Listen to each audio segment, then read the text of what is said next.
très ma nuyu ko moom namoon naa ko lool Sow Poulo Alioune maa ngi lay nuyu bu baax di la dalal xam naa ne tey temps bi moo ñu xoj ma bàyyi la rek nga nuyoo 30 secondes laa la may après ñu dem ci waxtaan bi maa ngi lay sant bu baax a baax di la gërëm kontaan nekk ak yow ci plateau bi Sophie mbaa du soj bi dalaa sonal yow foog ma suppal la waaw je me sens te nga def ci kaani je sens pas trop bien poobar laa si poobar moo bëri kon de ay cobak j'ai un petit peu du mal maa ngi lay ziar bu wér a wér di nuyu sama sang bi ñàkkaloog man di ko ziar bu wér et puis naturellement Serigne maa ngi lay nuyu bu baax a baax di ziar Penda Diallo et puis tey temps bi daf ñoo xoj alors tey on va parler du Front social qui est en ébullition moo d'ailleurs moo nekk ce titre bu njëkk muy fonds sociaux au Sénégal le gouvernement face à ses responsabilités deuxième point bi di qu'en est-il de la collégialité gouvernementale au Sénégal ñu dooree ak ponk bu njëkk bi di fonds sociaux au Sénégal le gouvernement face à ses responsabilités yan responsabilité ngay wax ak tamit ban constat nga def. oui juste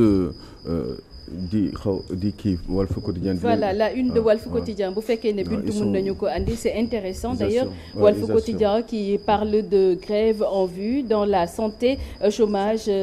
aigu nouvelle taxe hausse du loyer cherté du coût de la vie grogne des étudiants 3 points de suspension le reste à compléter dans le journal suffisant pour que le journal nous parle de cocktails explosifs ses adversaires invisibles les universités s'embrasent alors un large dossier d'ailleurs étalé de la page 3 à la page 4 du quotidien de la route du front de terre Alioune Sow. Oui justement bravo à Walf Quotidien. Ils sont en train de faire un excellent travail en tout cas qui me convient personnellement parce que il parle véritablement des réalités justement socio-économiques de ce pays-là qu'est le Sénégal dëkk bi bari na coow dëkk bi bari na ay difficultés la conjoncture n'est pas terrible sénégalais yi sonn nañu université yaa ngi grève santé pareil tous les fronts justement se réunissent autour d'un seul et unique objectif ñu solutionner leen seeni problème et c'est très très difficile ki yaakaar du kenn ku dul justement le gouvernement du Sénégal ki nga xam ne di ko jiite muy le premier ministre Ousmane Sonko avec sous la tutelle du président Bassirou Diomaye Faye et ça fait que effectivement les Sénégalais sont très inquiets parce que ils n'arrivent pas à joindre les deux bouts ku nekk yaa ngi nekk ci sa problème les étudiants on dit que ni peut-être dinañ leen lijjantil seen problème dans les 48 heures peut-être tey wala suba ñeneen ñi Walf ñu ngi koy wax il y a beaucoup de problèmes il faut moi je vous conseille aujourd'hui taxes yu bari yi nga xam ne ñu koy dindi ci Sénégal la cherté du coût de la vie le loyer qui est excessivement cher électricité bi gars yi ils n'arrivent pas à l'assumer ndox mi dafa gën a am ay problèmes grève en vue de la santé. Il y a beaucoup de grèves. La santé, comme je le dis. Donc, il y a beaucoup de problèmes dans ce pays-là. Vraiment, je suis content de Walfadjri quotidien parce que quand même, li ñuy wax ni loolu moo nekk ci réew mi. Ils sont en train de l'expliquer assez clairement. Je vous conseille d'ailleurs de képp ku nga xam ne tey am nga possibilité nga dem lire Walf quotidien parce que lii nii dina am njëriñ bu bari ci Sénégal. Les Sénégalais sont très très très très fatigués. Ils sont fatigués, ils ont des problèmes. Léegi lan mooy solution gouvernement bi mais man su may dégg solution tout le temps sama xel dafay nekk ci un monsieur qui était dans l'opposition qui est aujourd'hui président de l'Assemblée nationale qui disait que ni boo leen bëggee xam ñun bu ñu ñëwee ci nguur gi nan la ñuy lijjantee problème yi il faut juste aller voir le livre solution je sais pas le livre solution depuis 20 mois livre solution boobu ban liggéey la def livre solution boobu lan la mettre de manière concrète ci loxo sénégalais yi pour éviter yi nga xam ne moom fi xew te Walf Quotidien donc c'est très compliqué moi je sais pas j'avais envie de partager ça avec vous parce que moi je me pose des questions parce que man nekkuma ci boppu Bassirou Diomaye Faye nekkuma ci boppu Ousmane Sonko et son gouvernement ñi nekk seeni collaborateurs li ma gis rek moom mooy les Sénégalais sont très fatigués ñi ngi koy signaler tout le temps baax na ñu koy wax pour di leen ko fàttali je pense que ils le savent mais est-ce que dañ fay parce que dañu amul solution dañu amul mais en même temps vous voyez je parle encore de solution am na benn livre bu tudd solution mais solution livre boobu lan la wax lan la wax loo xam ne méngoo na tey ji ni ak liggéey bi. J'entendais effectivement le Premier ministre qui disait que ni ñoom bu ñu ñëwee 2024 ñu régler problème mu réew mi lan la ñu régler depuis 20 mois bientôt 2 ans est-ce que am na Sénégal yi rek laa wax man bu fekkee ni gis ngeen ko vous me le dites parce que quand même c'est un petit échantillon sénégalais un monsieur qui est en face de moi qui est sénégalais il peut même nous donner son avis parce que quand même il faut qu'on dise lan la ñuy ressentir ce n'est peut-être pas moi parce que peut-être man am na yeneen possibilité yaa ngi dégg mais je parle du sénégalais lambda qui a des loyer bi dafa cher loyer bi chaque jour on en parle nit ñi dañ lay sonal santé bi nit ñi dañuy bëgg faju du ñu mën a faju ils ont beaucoup de problèmes demal nga buntu hôpital Dantec man buntu hôpital Dantec moi je n'aime pas cet hôpital pas parce que les gens qui ne sont pas bien pas parce que hôpital bi ci biir gars yi mais c'est les meilleurs médecins qui sont là-bas hôpital Dantec mais je n'aime pas cet hôpital parce que entrée hôpital bi rek entrée boo gisee nit ñi taxaw foofu ci buntu bi rek da ngay waaru ci yàlla parce que da nga naan non ñii lan la parce que dañu jaaxle génn nañu dem nañu ci jàkkaarloog pharmacie bi nee nañu dem leen wuti ay garab ñi ngi taxaw ci buntu hôpital bi ñi ngi wut ku leen dimbali pour ñu jënd ay garab parce que médecin baa ngi leen di xaar avant ñuy laal seeni malade donc loolu rek c'est intenable loolu man tax na bëgguma hôpital Dantec parce que wax dëgg yàlla da nga fay gis yu la metti yoo xam ne dama fa dem keroog il y a pas longtemps ci la semaine dernière et da ngay gis yoo xam ne vraiment day metti sa xol parce que pourtant ay doomu Sénégal la ñu pour am na ay hommes politiques ou des personnalités de ce pays là wala des hommes d'affaires wala des grands opérateurs économiques quand ils sont malades wala seen doom yi feebar eh bien au-delà de l'hôpital principal bu fekkee ne sax affaire bi xaw na kii nii tuuti et qu'ils ont les moyens ils préfèrent yóbbu leen ay dëkk comme France wala des pays européens wala peut-être même au Maghreb comme le Maroc wala pour ñu faju foofu parce que tout simplement ñun justement les choses ne fonctionnent pas parce que ils sont sûrs que am nañ ay moyens pour régler seen problème de santé à l'étranger mais pendant ce temps-là la majorité des Sénégalais sont là et ils ont beaucoup de mal mënuñu faju mënuñu lekk ba suur mënuñu naan ba mane mënuñu sol lu baax mënuñu fayal seen doomi école normalement là la rentrée là man dem gis naa ñaari xale yoo xam ne ñaar surtout kenn ki mais nee na moom du dem école parce que sama yaay nee na amul lu may jëndalee kaye loolu la ma wax kaye la ma wax xale bi moom wax loolu un petit am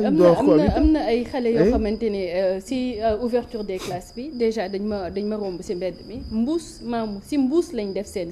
kay mais c'est très difficile si mbuus lañ ko def mais man Alioune le problème li ma bëgg a xam rek mooy comment en est-on arrivé à un tel stade parce que ça ne marche pas parce que on n'a pas d'argent c'est simple amuñu xaalis premier ministre mi ngi doon wax bërki démb dem na Abu Dhabi pour régler ay problème mu xaalis foofu mais et que vraiment am na ci yaakaar bu ñëwee dina régler problème yu bari mais en même temps j'ai un petit peu du mal à le croire j'aimerais bien me tromper mais pour tout à fait j'ai du mal à le croire que ni mbir mi dina dox dans les prochains mois et ben tout prochainement je dirais parce que tout simplement am na wax boo xam ne waxoon na ko jóge na Chine aussi am na lu mu waxoon bi mu jógee Chine nee na dem nañu Chine ils ont dû faire une dizaine de jours là-bas avec les moyens de l'État yaa ngi dégg ñëw na nee na ay centaines de milliards d'accords la ñu def ak ay investisseurs chinois et même le gouvernement chinois am na ay type de partenariat yoo xam ne def nañ ko ça va amener des milliards au Sénégal mais loolu ça fait combien de temps est-ce que ba léegi déggaat ngeen ñu wax ci mais on peut lui accorder le bénéfice du doute le bénéfice du doute bon d'accord donc mën nañ ko peut-être du premier coup je peux bien lui accorder ce bénéfice du doute mais ñu toogaat quelques mois encore mu dem Turquie eh ben il nous dit la même chose avec les Turcs ñu def visite bu officielle bu taxaw dem seeti Atatürk ci tombam ak i demee noonu bon en Chine c'était pareil aussi avec Mao c'était bien tout ça wane nañ ko ci télé yi c'était sympa tout le monde avait de l'espoir mais boobu tamit gis ngeen doxul Turquie bi tam doxul léegi tam ñu toogaat ñeneen ñaari weer ñetti weer ñu newaat léegi jóge na Abu Dhabi aux Émirats arabes unis ñu promettre les mêmes promesses léegi loolu nga may ma laaj ci sëriñ rek ndax promesse boobu ndax mën nañ koo gëm wala déet. non est-ce que doo bàyyi Aliou Sow mu ko ne rek. d'accord non waaw d'accord léegi maamu promesse boobu mën nañ ko gëm wala. c'est pour tout le monde non non au cas où man ma juum rek quoi. waaw non Aline moom kiiwul waa léegi maamu allez-y. man li may wax rek mooy dëkk bi actuellement yëngu na parce que éducation bi muy santé bi muy koom-koom gi aussi gis nañ ne sooxe na muy Abu Dhabi aussi muy Abu Dhabi autant pour moi bi mu fa demee aussi ñëw na mi ngi ko doon wax assemblée Abu Dhabi damaa jiw moo taxit mi wax aussi ci assemblée nationale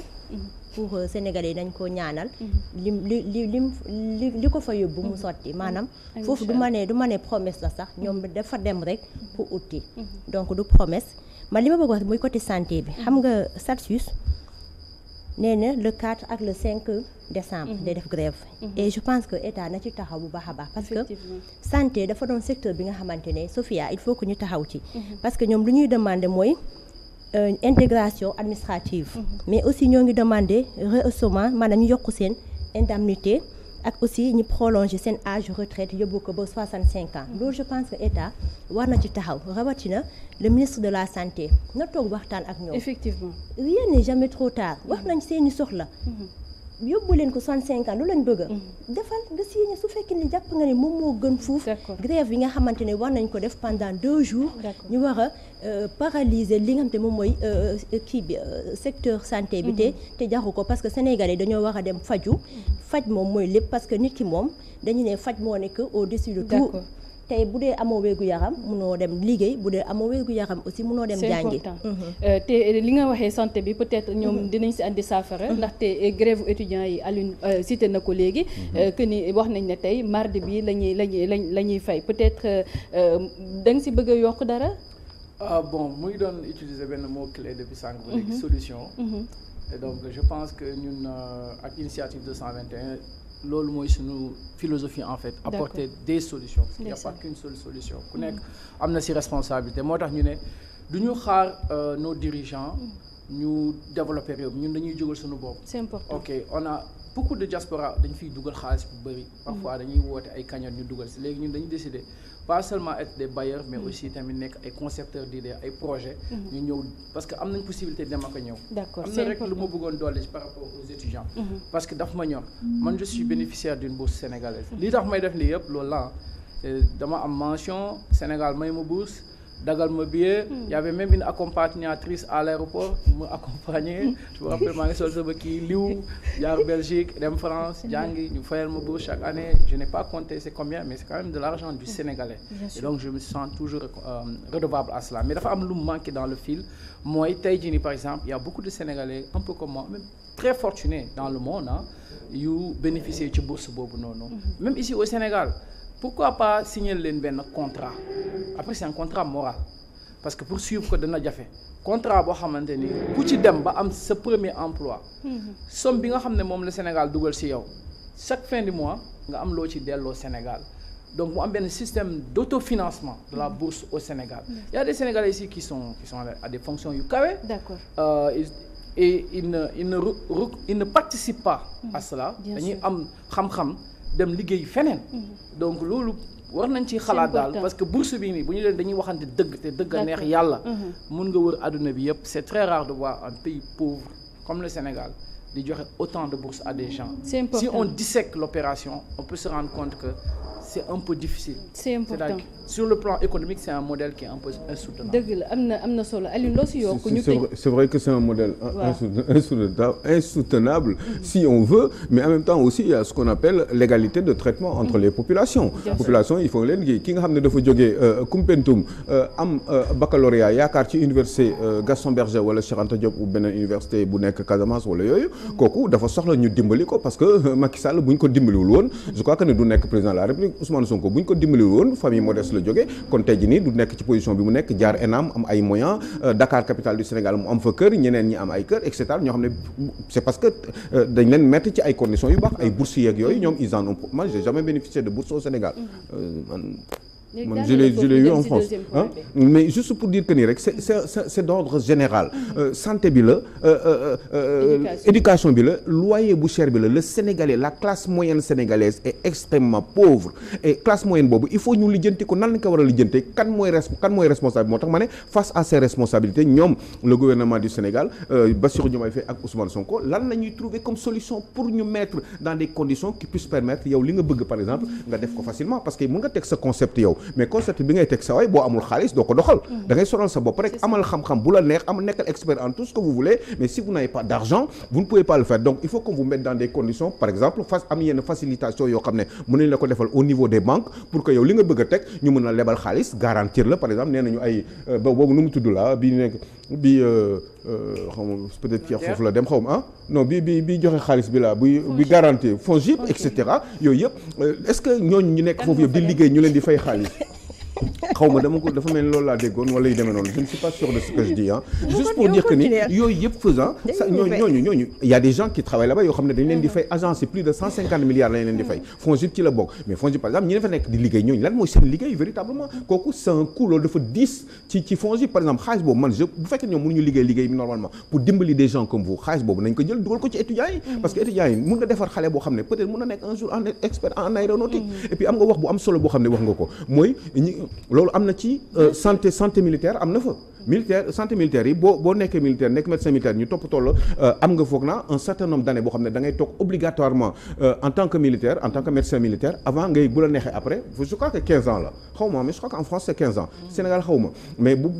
après 15 ans nag bu la neexee nga dem defi leneen mais 15 ans yooyu c'est pour que nga toog fay par liggéey bi da ngay joxe sa xam-xam ci réew mi et puis au bout de 15 ans nga def ko donc c'est une très très bonne idée mos naa ko wax benn affaire boo xam ne xam na ko voilà dans la gestion des affaires publiques par exemple xam nga Assemblée nationale lépp luy loi lépp luy xaalis balaa gouvernement mën a exécuter wala mën a dem ñaan lépp xaalis ci àdduna bi toujours dans le cadre de la transparence Assemblée nationale dafa doon loo xam ne dafa am solo parce que ñoom ñooy voter loi yi di def ay propositions de loi di contrôler gouvernement bi Assemblée nationale boobu par exemple ça fait quand même plus de 5 ans maa ngi proposé loolu proposition la xel la nii rek maa ngi proposé par exemple pour mu am transparence ci gestion bi parce que xaalis boobu bi fay dugg dafa bari eh bien ñu jël par exemple un opposant di ko def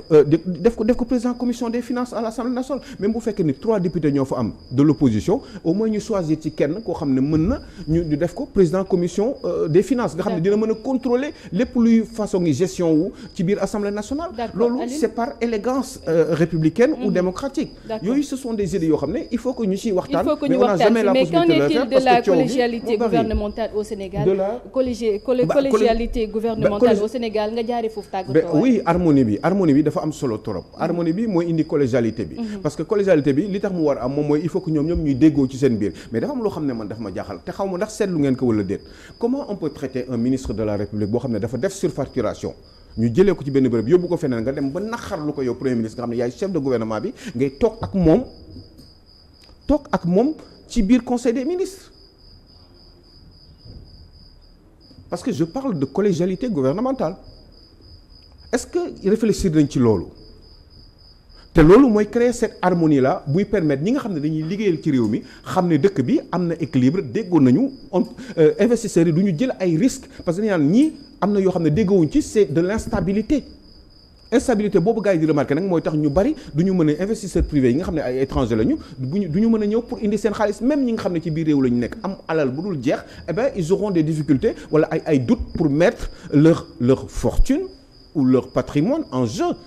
dans le cadre de l'investissement dañuy préférer dem Côte d'Ivoire dañuy préférer dem des pays comme la Guinée-Conakry entre autres peut-être Guinée-Bissau ak fan yi problème yi fa am ak yooyu donc moi je pense que ni il faudrait que dëkk bi mu am harmonisation parce que quand on constate que ni parce que gouvernement bi tey boo leen xoolee di nga xam ne ñu bari déggoowuñu am na ñu ànd ak Bassirou Diomaye Faye amul harmonie boobu am na ñu ànd ak Ousmane Sonko mais cas bi ci gën a grave mooy cas bi nga xam ne moom mooy le cas figurant cas bu leer nañ mooy Abdourahmane Diouf est censé faire des surfacturations mais oui c'est le premier ministre qui l'a dit waaw léegi kooku yaa ngi toog ak moom ci biir gouvernement ba tey kon qui décide finalement il dépend de qui théoriquement il doit dépendre du premier ministre qui est son patron d'accord mais apparemment le premier ministre boobu noonu moom bëggatu ko est-ce que dafa war a continuer di ko fa téye wala déet détail boobu rek wane na ni il n'y a pas de collégialité gouvernementale au Sénégal te loolu il faut que ñu am ci ay changements ay modifications immédiates parce que ñetti at moo des te ça va très vite sinon ils vont se retrouver mais nee na waxtaan nañ que ni moom ak président que waxtaan nañ ba déggoo mais en attendant il a fait des surfacturations loolu le premier ministre bi wax ba tey rek le problème bu ñu rek bu ñu waxtaan bi comment quelqu'un ñun li ñu dégg mooy dafa def surfacturation waaw léegi kooku nooy def ko moom liggéey ak moom kon ne di ko liggéey ak moom ça peut-être que ni le président moom gëmul loolu parce que sinon moom dina ko maintenir du ko maintenir ba tey à la limite sax di ko joxaat ay plus de responsabilité donc il y a une cacophonie qui ne va pas il y a quelque chose qui ne va pas il y a des choses qu'on nous cache et ça crée une certaine sinistrose socio-économique qui nous amène à justement avoir des doutes en permanence dans ce pays-là et ça ce n'est pas forcément une bonne chose parce que espoir mooy déclencher économie et ça ne marche pas yàlla yàlla ça on espère bien mais moi je suis obligé de le dire et je pense que ni li ma wax ni bon dindi ko dina metti quoi waaye nag sant yàlla yonent suñu vois. di kontaan bu baax nekk ak yéen ci plateau bi. Eh ben je suis très très très très content. C'était un peu court mais il y a pas de problème monsieur bëggoon naa fekkee sa jotaay. parce que vous m'avez l'air intéressant comme. après si suuf naa la expliquer lan la moom dinañ